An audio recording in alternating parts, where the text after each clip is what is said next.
something rather large has gone down over the last, well, on the 4th specifically, my time. And I wanted to get it out there before the next thing happens, essentially. But I am joined today by a couple of my friends and fellow LMH members, and they're going to help me get through this.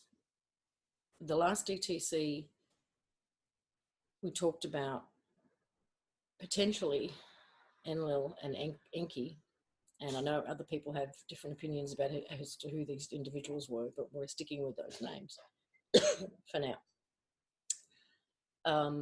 Making the choice that they made. Since that time, you could say the repercussions of that choice have been coming through. And one thing that I'm not too sure if I've spoken of publicly on DTC or not, or whether it's just been a topic of conversation amongst the members, was March 4. March 4, in January, there was a couple of things that highlighted March 4. And in very specifically the period between March 4 and March 18. And I know I've said that March 18 keeps showing up for me, which it does. That whatever the next phase is would begin on March 4. As much as, on the extreme end of potential, the first wave, coming in or going out, whichever way that looks. So what was Saturday night for me, which would have been March the 3rd, was a very, very strange night. Nobody in this house could sleep.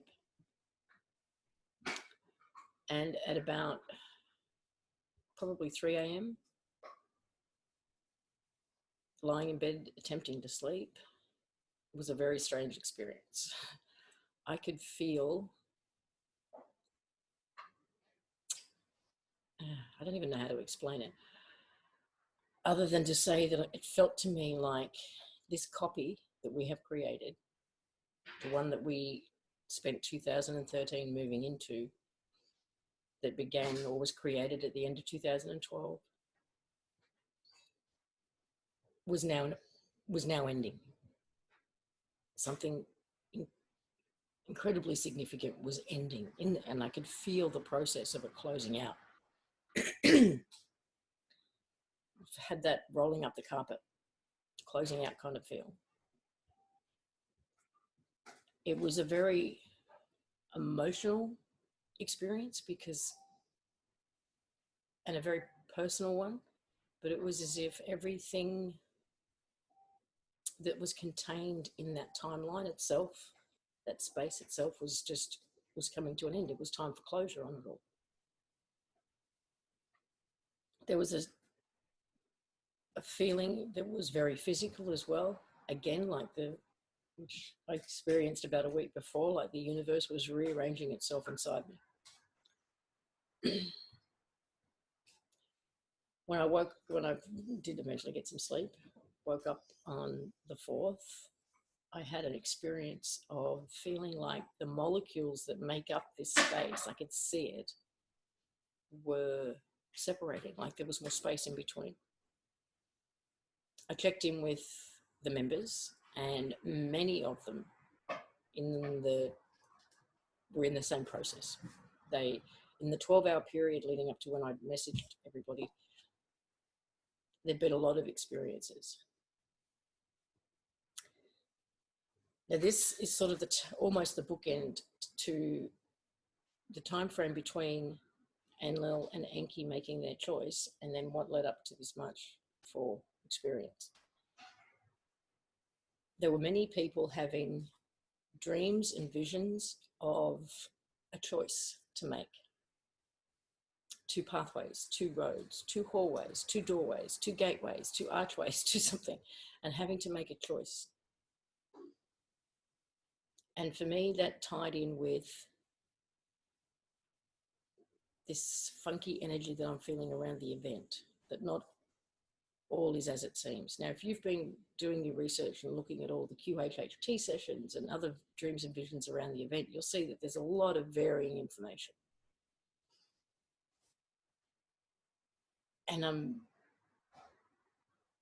inclined to feel at this point that a lot of it is in fact accurate, because people are looking at going through different or having different experiences and ending up in different places.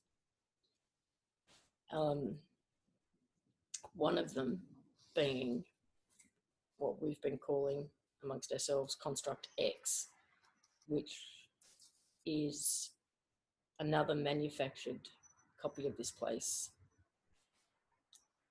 Shinier, brighter, slightly larger cage, in other words, controlled by the same people. Now, whether that has also somehow closed out because work has been done around that as well. Because I have to say that since March 4, the energy around that space, that possibility has started to fade away. So I'll be interested to see now how and if any of the current visions or current sessions around this event also change. Whether the theme that comes up alters at all.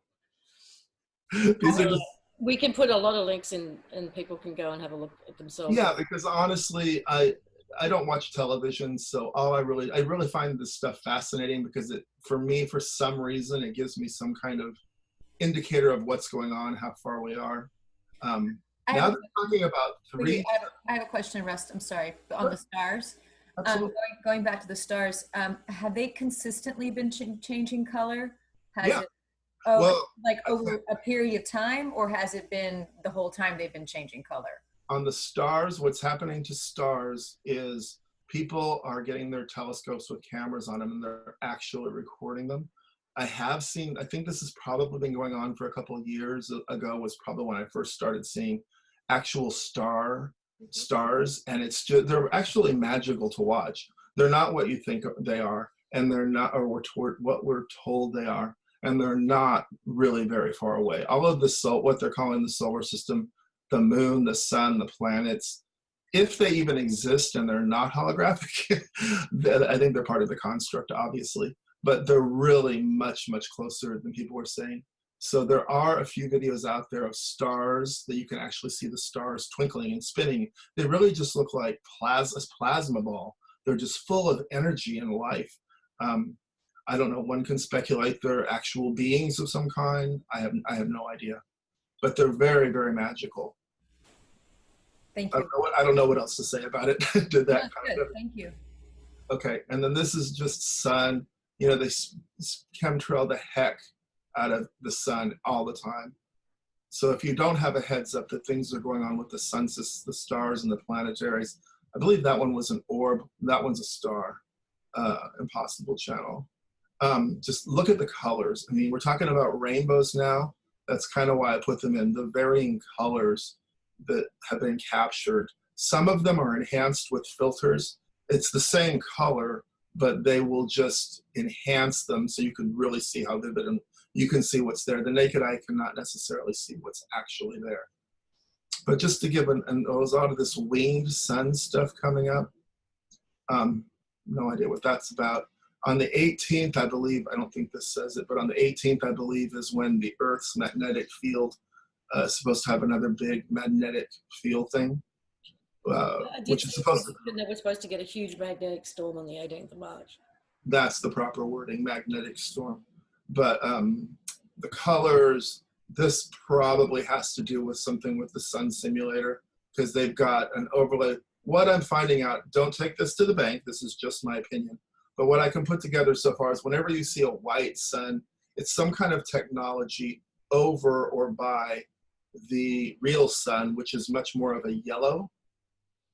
And, you know, weird weather all over the world for a long time, especially now. Again, I would agree with that, Russ, completely. Yeah, and then just things that shouldn't be there. This is not the moon. I forget what it was. Oh, Nemesis, that's what they're calling Planet X. It's just the unknown planet, orb, whatever it is. Our solar system is changing, and something is definitely coming in.